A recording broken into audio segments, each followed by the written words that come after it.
Welcome back to Animal Crossing New Horizons. I'm dear darling. Shall we see what's going on our lovely island of Fawnhallow today? We'll be relaxing as... You know what? Stop that intro. We've got to get a new intro. It's almost New Year, New Me. Not quite. I saw that... Oh, what's his name? Etalus? Is that right? From Rivals of Reaper. He's coming to Rivals of Reaper 2. Which is cool. And I didn't mean to say that so dismissively. I have heard that all the old characters from Rivals 1 is coming to Rivals 2. I just need to wait for my main Mollo to get in, and then I'll be like, yeah. But there's so many fire there's so many fire characters already that it's probably going to take a while. But good evening, everyone. Right now in Fawnhallow, it's 8:04 PM on Thursday, December 19th, 2024. Yeah, so what are we going to talk about today? That's a great question. Don't have an answer for you. Oh, yeah, you know what we can talk about? We can talk about the Steam recap. That's what I was going to do. Like, because I only found out about it halfway through yesterday. What? My Steam recap is immediately gone. it's a Steam winter sale. Excuse me. Where on earth do I find my recap? I'm not really sure, to be honest. How do I see my recap? Earn 3 stickers going through your discovery queue. Well, we can go do it through our discovery queue, and I can tell you if there's... We'll do this and we'll see if there's anything I want on here first. My discovery queue is loading, and it's taking much longer than it usually does. What about my old Steam what about Steam controllers? Steam, hey? What's happened with that? Because they don't exist anymore, and I still want to get some, so I had to buy them off eBay or something, which I've not. I haven't actually used eBay for ages. Also, how do I find my Steam? Why is my discovery queue like this? It's so laggy, Steam. Okay, I can't be bothered to wait for this. Where do I see my thing? I'll click on one of my friends and see if I can find it. Like what? Failed to lay a year in review. Are you serious? It was out for like a whole of 1 day. What? You cannot be serious, Steam. It was probably out for longer then. It just... Okay, well, okay. I guess we won't talk about Steam recap. The thing I remember from it is the fact that... Oh, I don't remember. Like, everything was very as expected, because all the games I basically played on my YouTube channel were basically there. Oh, and Twitch. So, yeah. Oh, okay. You want to apologise to Raymond? We can do that. I guess we'll talk about something else then. Like, I'm trying to remember what was on it. The only thing I remember is that it gave like the little sort of diagram thing on the bottom. You know, I forget what they're called, like web-based diagrams, hex-based diagrams, where no, it's a polygonal chart. Is that right? That sounds more right because it sounds more technical, but I don't know if that's actually true or not. Which always struck me as very weird charts because like it's. I guess I'm not really sure when the proper use case is. I guess it's what we're talking about now. But there's like proper use case for like some of these charts. You know, if you don't know, it's coming from my mathematical statistical mind, I suppose. Not really. It's just something that you hear about. Like I'm trying to remember like histograms, of course. For, like you're meant to use histograms instead of bar plots or something for, unless it's like strictly categorical. I'm trying to remember what else. Line charts for continuous data, of course, instead of discrete categorical data. But there's like random things like that. And pie charts you're like never meant to use. Well, not never meant to use, but they're only supposedly used for like demographic base, right? Like for things which are percentage based. That's the only time it really makes sense. But even then, the thing is, with human perception, is the fact that a lot of the times human beings are not as good as judging increases in area as they are increases in like length, right? Which is an interesting thing to think about. I think I read it once in like an illusion book or something where it was just like, which of these bars is longer? Is it one that goes upwards or one that goes vertically? Actually, this was a completely different thing now I think about it. But still, the increase in area is hard to conceptualize compared to the increase in length for most human beings, including myself, of course.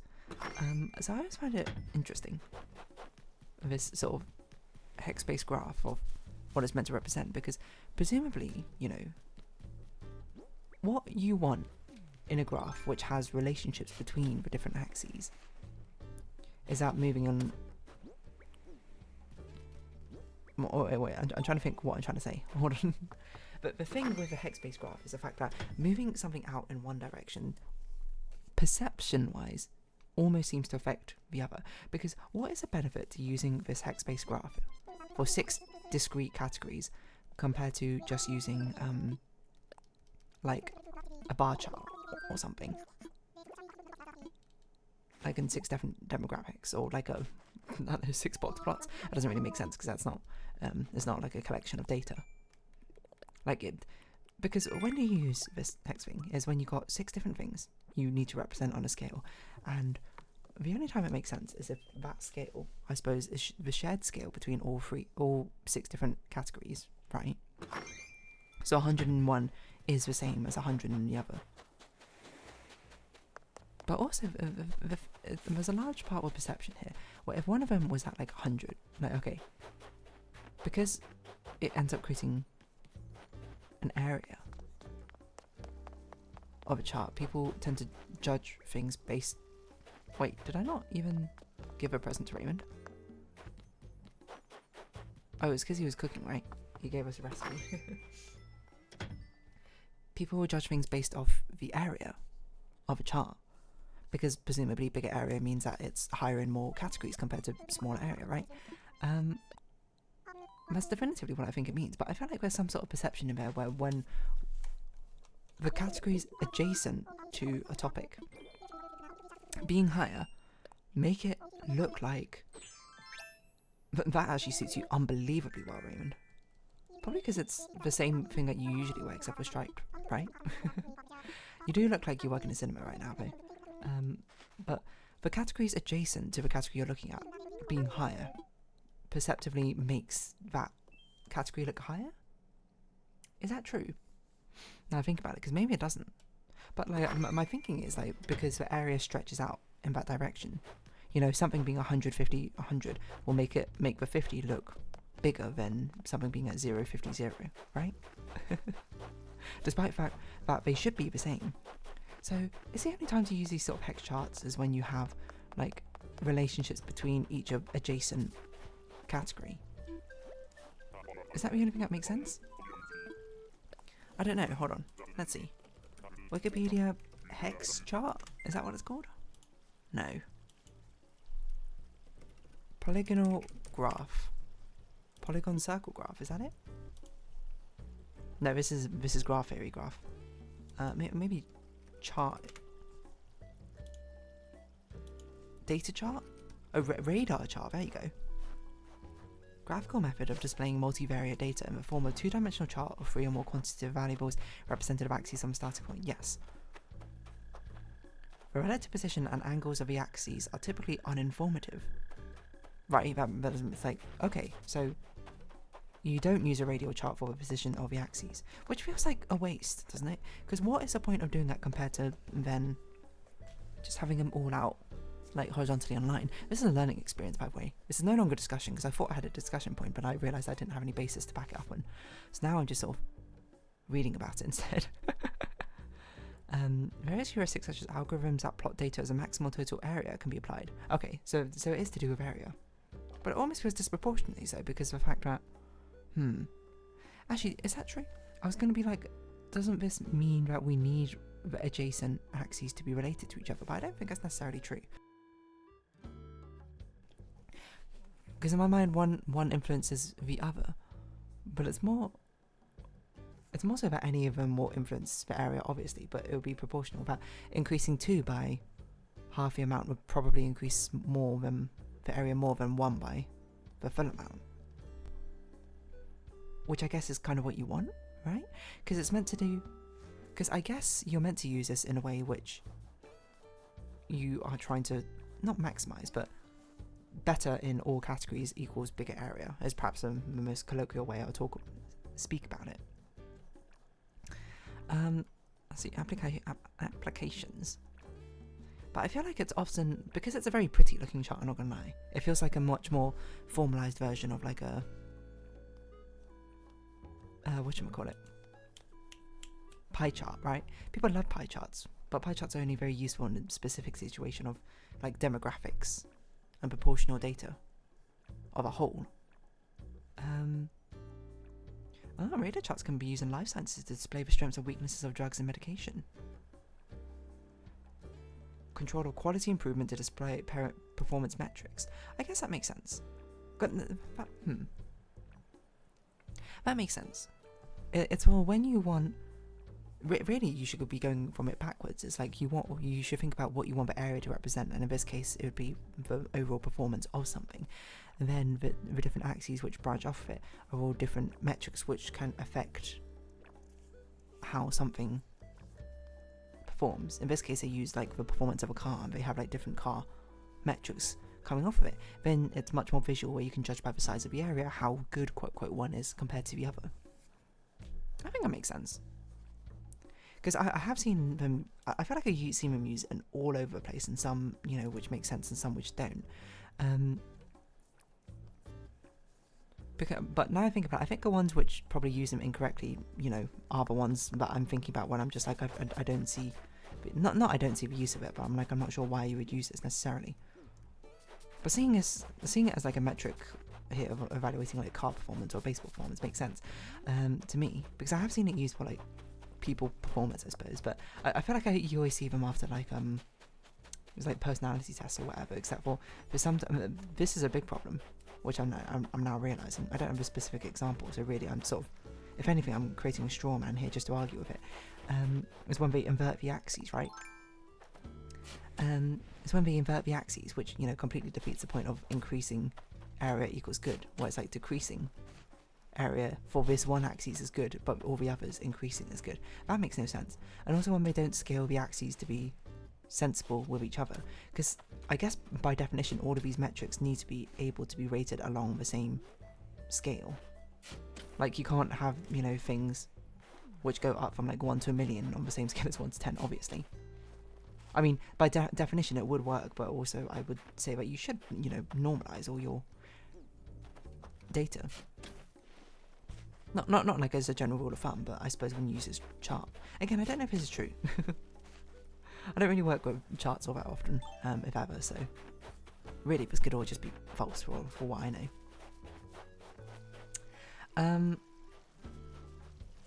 Yeah.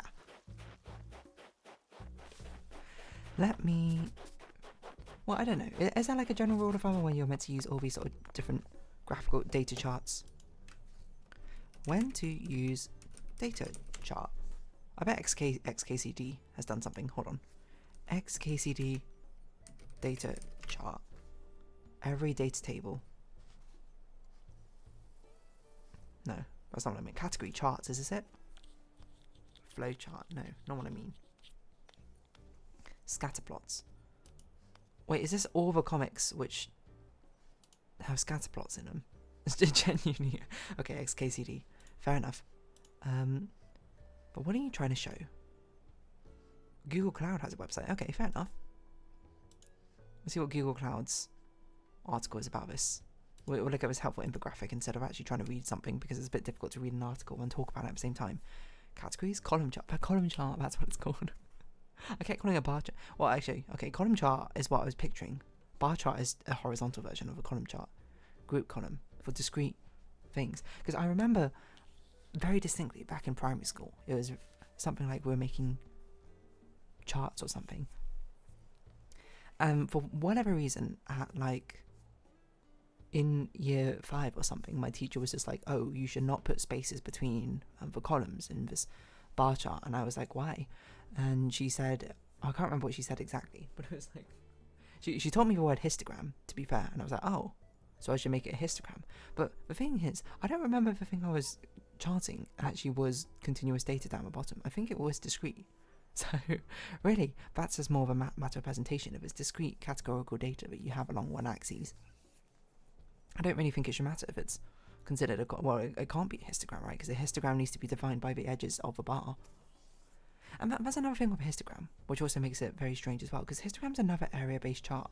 Like, I know you can have like a standardized histogram where each category is a fixed range, but like the ones that we always used to do in maps always had like varying ranges because it's meant to be like, oh, do you understand the concept of a histogram displays its database and area? But I feel like it's very misleading at the same time. I feel like, okay, it's not misleading, but I feel like it's much harder for human beings to conceptualize, and the whole point of graphs in the first place is for the human being, is it not? To conceptualize, because it's not like computers don't need, you know, and data is not represented by the chart. Well, I mean, it represents the chart in that sense, but like it's not a definitive property of the sample size of the data, right? The definitive things are like averages across it, or like, I suppose, the things which the bars are representing, right? So really, this display is kind of more of like a visual communication. So why aren't the charts which play into what human beings can conceptualize better favored? You know? Because I feel like it's very intuitively difficult for human beings to compare two different areas and understand the relationship between each other. Right? If I say this thing is twice as long as the other thing, you are like, oh, that's absolutely easy. You can just imagine two of them next to each other. But if I say this thing is twice as big as the other thing, like covers twice as much area, it's harder to think about, because if you want to stretch out unilaterally in each direction, you had to stretch out by a factor of like √2, right? In each direction. Even worse if it's, you know, volume bigger, you had to do cube 2, which I don't even know what it is roughly. At least √2 is like no, it can't be 0.7. Does that make sense? It has to be like 1.4 or something, right? Square root of 2. 1.14, yeah. I don't know why I know that.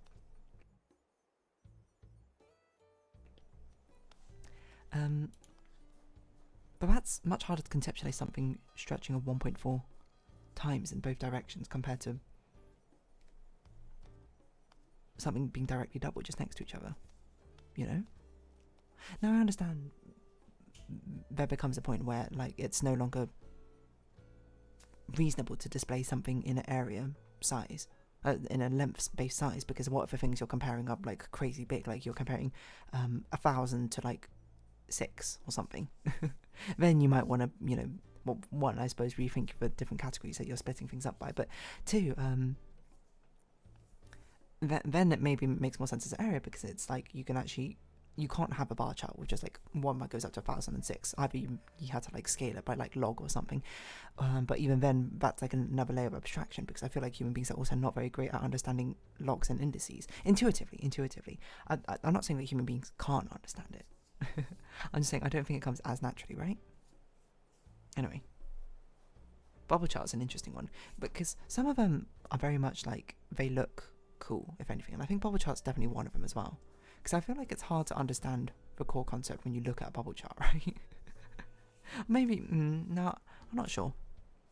This needs to be a scientific experiment. Just bring a load of people who don't work in data or don't have any relationship with data, give them the charts and ask them, what do you take from this? I bet this has been done already. I'm so curious to find out which charts by the layperson are more easily understood than others. And now I guess I'm thinking about it, I guess I've always been thinking this entire time I've been talking about from a perspective of someone who doesn't know data, which is only a small percentage of, you know, people who will need to have data charts shown at them, right? Presumably the people who have data charts shown at them are, you know, where do I think it happens most? Probably in like business meetings or something.